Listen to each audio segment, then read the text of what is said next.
Chelsea minority owner Todd Boehly gave a long interview to Bloomberg on Monday where he hinted that he and majority owners Clearlake might go their separate ways. Yeah, so the thinking is they have different plans for the stadium, whether to redevelop Stamford Bridge as it is, which means they'd have to move out of there, maybe to Wembley for up to 7 years, according to some estimates, or you buy a nearby site in Earl's Court, or you buy part of it. You only need part of the site.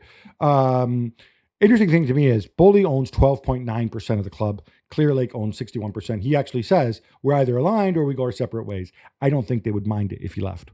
Okay, so this is the first time that we've actually, I think, had an on-the-record admission that, the marriage. We reported it, many people reported it, and we've had angry Chelsea fans like, no, Bedade Bali and Todd Boehly are best friends. Okay, so first of all, here's a little reminder, right? Just about who actually owns the club. Clearlake, which is the shop represented, I should say, by Bedade Bali and Joseph Feliciano, have 61% of the shares. And by the way, it's not like it's all their money. No, they raise money from investors and they run this fund, which is 61%. There's three minority owners, who are seen to be aligned with Todd Boehly. One is Todd Boehly, 12.9%. The other two is this guy, something or other, Walter, who used to be Todd Boehly's boss at Guggenheim and is also part owner of the LA Dodgers. And the other one is the Swiss guy, Wyss, who is 1 million years old. I mean, I think he might be pushing 100 at this point. What Todd Boehly said is over the stadium, there seems to be a division there. So one option is redevelop Stamford Bridge, make it a 60,000 seat stadium, which I think they have planning permission to from the Roman Abramovich days. The problem is it's a tight footprint. So if they redevelop it, it would take a lot longer to rebuild it than it would a different stadium. And so the idea is they have to go play elsewhere. Wembley's been suggested. For quite a long time as well, yeah. Some people say up to 7 years. Wow, that's a long time. Mad. The other one is there's a massive site, literally like a 5-minute walk away in Earl's Court, which is actually in the borough of Kensington, Chelsea. Yeah. Chelsea could actually play in Chelsea. This is a site where they had an exhibition center there before. They had some Olympic events there. It's all been torn down and flattened. The problem is that site is enormous. Chelsea would only need like a quarter of that site. Right. And the people who own it are going to say, well, if you put in a development plan, you have to put a development plan for everything, right? We're not, because then if we have a football stadium on a quarter of it, what do we do with the other 3 quarters? With the rest? It's, it might not be as attractive. But what's interesting is, here's the quote from Boehly. We have a big stadium development opportunity that we have to flush out. And I think that's going to be where we're either aligned or we ultimately decide to go a different way. Wow. Okay. If I can be cynical, Todd Boehly isn't as involved day to day with the club as he was. He's not calling the shots the way he was. This to me is a signal.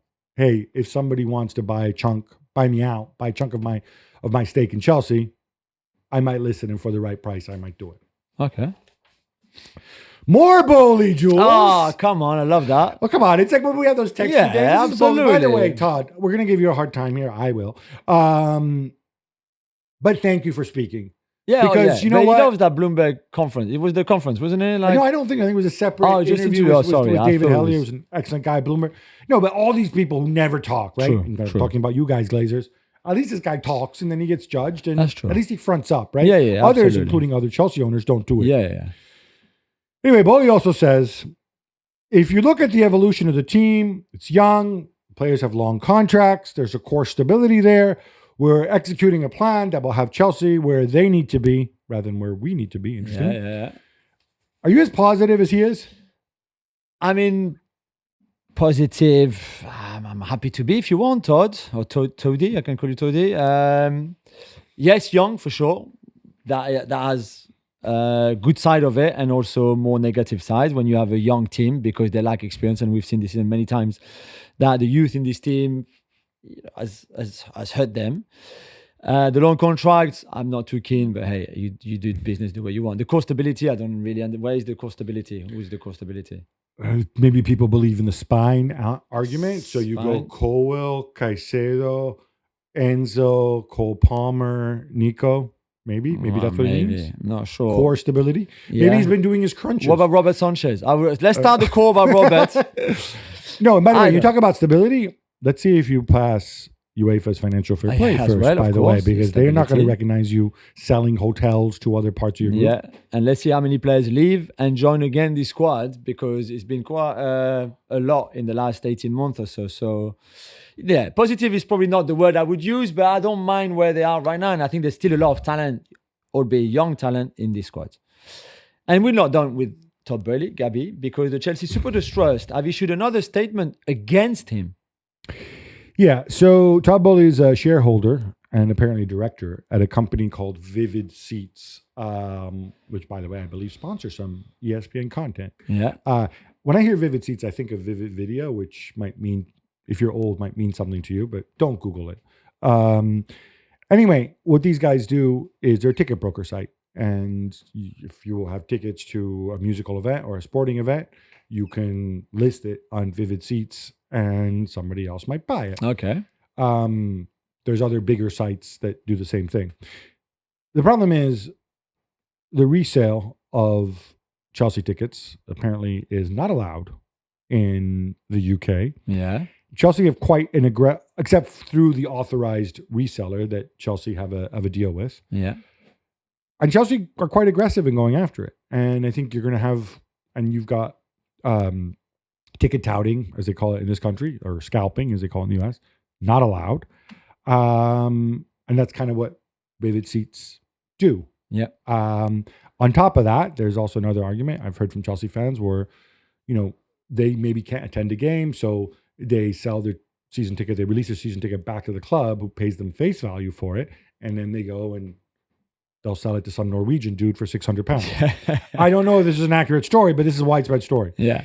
It's not a good look for you to be involved in this, Todd. No. I don't know how big a part of your vast portfolio your share in Vivid Seats is, but at a minimum, you should put those shares in a trust and recuse yourself of certainly being a director there. Yeah. And you should at least speak out about smart. this. Yeah, definitely. Oh, one more thing on the stadium issue, which I haven't mentioned. Chelsea can't just move to the Earl's Court development site because of this complicated story with Chelsea pitch owners, which has to do of with course. Yeah, they I bought the remember freehold of that. the club and their covenant. There's a group of Chelsea fans, and you can join them if you, I think it's like £2,000, you get a permanent share in this. They would have to vote and approve Chelsea moving anywhere from Stamford Bridge. Otherwise, the new club can't use Chelsea's colors or use the Chelsea name or whatever. So that complicates everything as well. Yeah.